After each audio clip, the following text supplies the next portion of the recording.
Salut tout le monde et bienvenue dans une nouvelle vidéo de Collection 95. Aujourd'hui je vais faire une présentation sur Ernie Gerson et je vais aussi le comparer et faire son revue sur sa version originale, sa version chinoise, sans vouloir paraître raciste. Alors cette voiture, elle était vraiment attendue par les fans parce que apparemment, bon, moi j'ai jamais essayé de le rechercher parce que moi, la version originale je l'ai acheté en brocante. Du coup j'ai jamais eu ce problème de le rechercher sur internet ou un truc comme ça. Mais apparemment il était rare. Après je comprends pourquoi cette voiture, elle est trop stylée. Je sais pas pourquoi j'ai fait deux fois. Bref. Cette voiture, elle est bien en tout cas. Parce que je me rappelle, j'avais vu quand j'étais petit dans un magasin et je voulais trop l'acheter. Et maintenant, je devais avoir quoi même pas, qu'est-ce que je raconte? Je devais avoir 6 7 ans. Et donc maintenant, je sais pas combien d'années plus tard, la voici enfin. J'ai deux versions de lui d'ailleurs. Donc tout d'abord, j'aimerais présenter la version 2025. Elle est sortie en début d'année. Au moins, je finis cette vidéo. Donc c'est une illustration Ernie Gerson. Le fond rouge, le logo Cars. Voici la voiture. Pas trop la montrer parce que je vais la comparer à la version originale. Ernie Gerson. Vraiment les emballages qu'on a l'habitude de voir. J'en ai vraiment marre de ces emballages. Ça, on arrive bientôt en 2026, j'espère.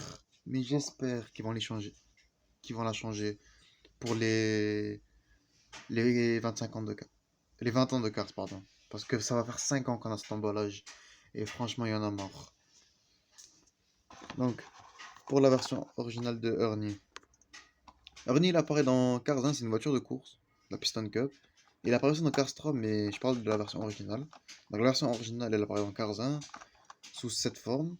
Je me demandez pas comment il a fait pour changer sa carrosserie, mais ça c'est une question pour un autre jour. Donc Ernie Gerson. Bon, la mienne, elle va rentrer, on va sortir de la boîte. Donc, Ernie. Alors la mienne, comme j'ai dit, elle est très usée. Parce que je l'ai acheté en pro, comme je l'ai dit. Voilà son expression. Sparrow Mint 93. Il a même plus d'écriture Lightyear. Il a juste les ronds en jaune. Enfin en blanc, pardon. Je deviens daltonien, c'est grave. Les logos secondaires, les sponsors secondaires plutôt. Nitro, Head Piston Cup, Red Bull Team, Mood Springs. Ok, moi je vais pas tous les faire, mais vous avez capté. 93. Il a une menthe sur le côté parce qu'en fait, Sparrowmin, c'est, si je comprends bien, c'est une sorte de chewing-gum. C'est un chewing-gum quoi. Chewing-gum à la menthe. Sparrow Mint. Mint, ça veut dire. Comment ça s'appelle? Menthe en anglais. Logiquement, ça doit être. À moins que ce soit un sponsor de menthe. Genre juste. Ils vont. Bon, je sais pas. Je vais je vais essayer d'arrêter de comprendre. Sparrow Mint. 93. Sparrow Mint ici derrière. Sparrow Mint. Sur le côté ici, oh, il est encore plus explosé. Tous les éclats de bleu qu'il a. Vraiment, avec cette version, je pourrais faire le custom de lui accidenté dans Cars 1. Et voici son châssis. Maintenant, pour comparer avec la version de Thaïlande, la nouvelle version. Tout d'abord, personnellement, je préfère l'expression de l'ancienne version. La nouvelle, elle a l'air un peu con. Par contre, j'aime bien la bouche. Ils ont modifié avec la trace de noir au lieu de bleu. Et la couleur, c'est vraiment 10 fois mieux. Parce que regardez la voiture et regardez la voiture dans le film. Et regardez la version originale. Aucune ressemblance dans la couleur.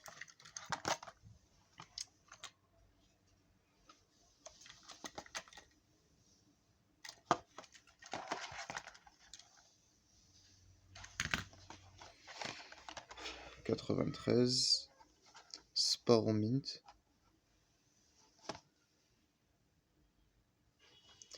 Même les sponsors secondaires, ils sont... Enfin, je sais pas comment dire. Ils sont plus flous, mais ils ont pas cette trace dégueulasse de blanc autour d'eux.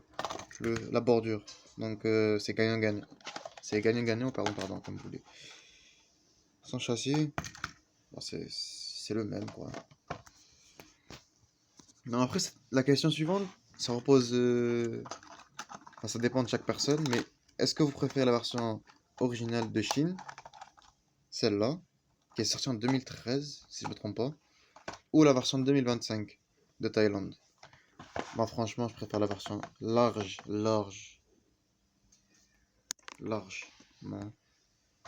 la version Thaïlande. Elle est beaucoup mieux, plus, plus proche au film, même couleur. Le seul défaut que je dirais qu'elle a, c'est les roues. J'ai jamais compris pourquoi ils font cet espacement bizarre entre les roues des voitures de la Piston Cup dans Cars 1. Mais sinon, ce Ernie, beaucoup mieux que la version originale. La version originale, je l'aimais bien et tout. Mais maintenant, comparé à cette nouvelle version, elle est dégueulasse, elle vaut plus rien. Voici maintenant Nick Shift, que j'ai fait un review il y a longtemps, il y a 3 ans. Parce que 2020, 2024, 2023, 2022, 3 ans. Mon dieu, le temps il passe vite. 3 ans que j'ai fait un review sur Nick Shift avec Jim Reverick. Et maintenant, 3 ans plus tard, voici Ernie Gerson. Voilà. En tout cas, les gars, c'est la fin de cette vidéo. Comme d'habitude, vous likez, vous vous abonnez. Et moi, je vous dis à la prochaine sur Coalition 95. Salut tout le monde.